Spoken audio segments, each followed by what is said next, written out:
Okay, one tip about effects and performance. A lot of what you're going to be doing when you're performing with live is manipulating effects. So you don't really want a situation like this where you've got a ton of effects and you have to scroll over to get to everything. That's just too much on the screen. You really want to simplify this. So this is a good use for a rack. Okay. Um,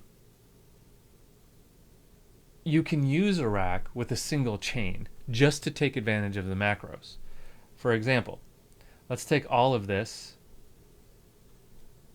So I'm going to shift click to select all of this stuff, and then Command G is going to put it in a rack on a single chain. This is going to sound exactly the same. Okay, we've only got one chain going, and it's that. Okay, so we did not change what's happening in the processing of the audio here.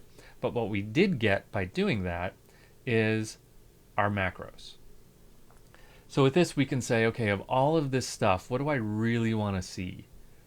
I want, the dry wet of this chorus. So let's map that to a macro. I want the dry wet of the amp. I maybe want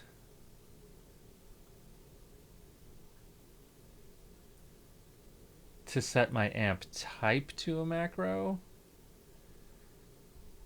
Right, so if I map that amp type and I scroll through it, it's going to scrub through my different types of amps. It's cool. Maybe I want to do that.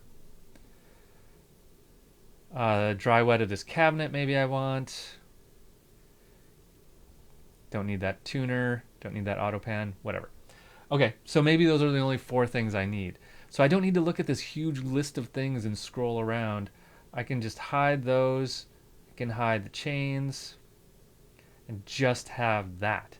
Now I can map these to some devices and I don't have to dig through this track at all. Simplicity is great. Okay, so remember you can rename these, control clicking on them, and you can say whatever it is. You can change the color of them just to make them pop and help you remember what's what.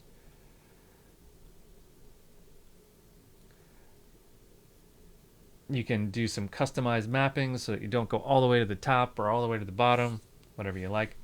This will just simplify everything.